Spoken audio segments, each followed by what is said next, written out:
This is Milo. Pets are family. But every year, 10 million go missing. And the way we look for them hasn't changed in years. Until now.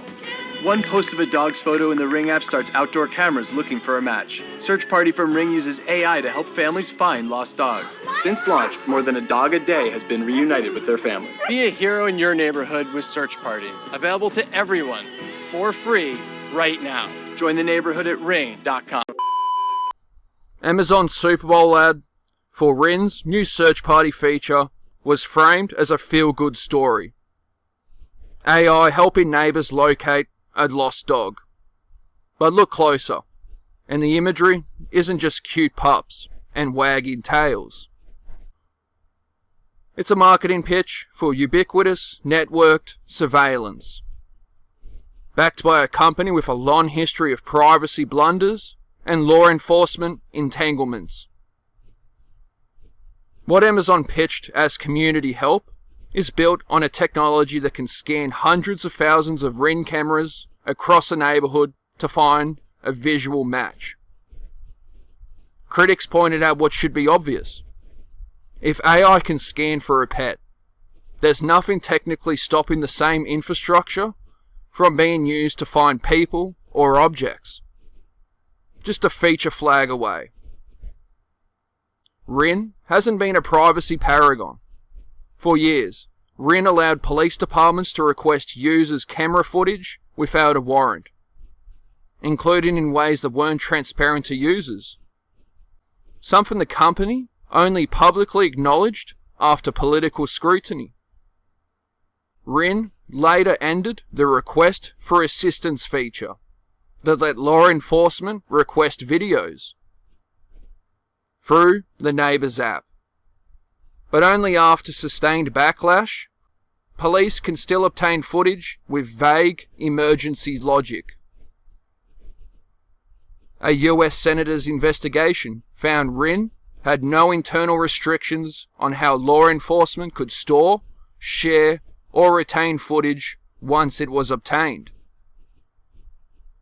Ring once settled a major privacy case with the Federal Trade Commission after employees and contractors had unauthorized access to user video data, including viewing sensitive footage without consent.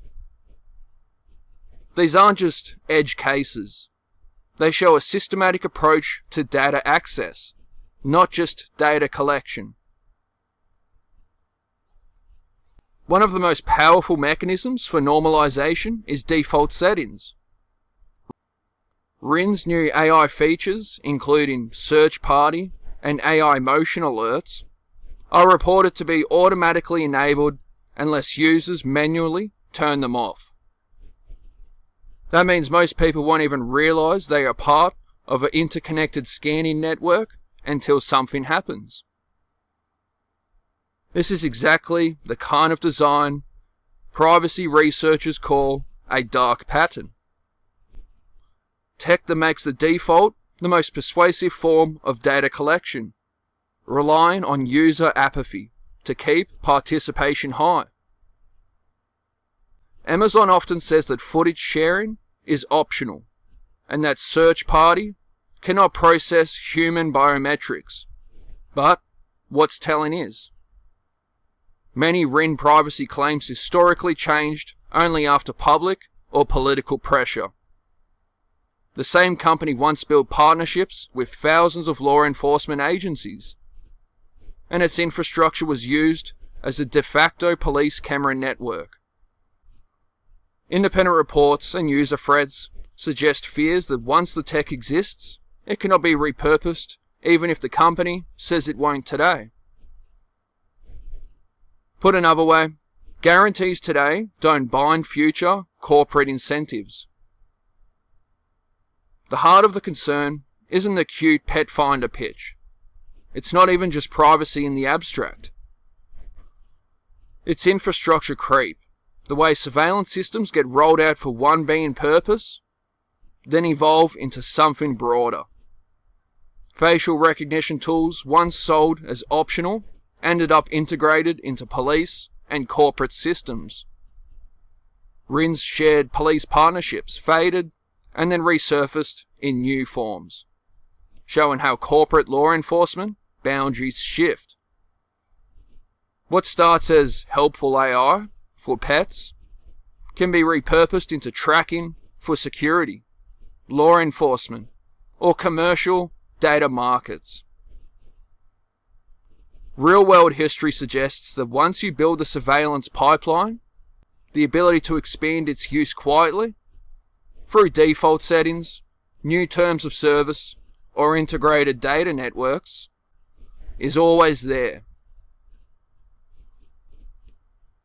At a surface level, Search Party is a harmless tool for reuniting pets with their owners.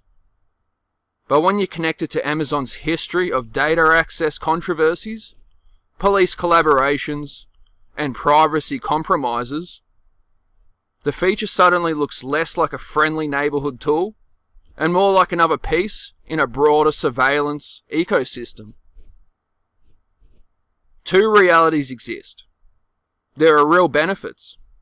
Lost pets found faster, community alerts, crime deterrence. And then there's a documented track record of data being accessed, shared, and normalized in ways users didn't fully expect or understand. The question isn't whether RIN's tech could help. It's whether society wants a private corporation building a networked, default-on, AI-powered camera grid that normalizes scanning and sharing, regardless of good intentions. If history tells us anything, it's this. Once the cameras, databases, and AI networks are in place, they tend to expand, not contract. And convenience tends to outweigh caution. It's track, traced, and data-based. In 2026, people aren't debating whether this tech works. They are debating who controls it, how much it can be used, and whether the incentives align with privacy or surveillance. That's the story worth paying attention to.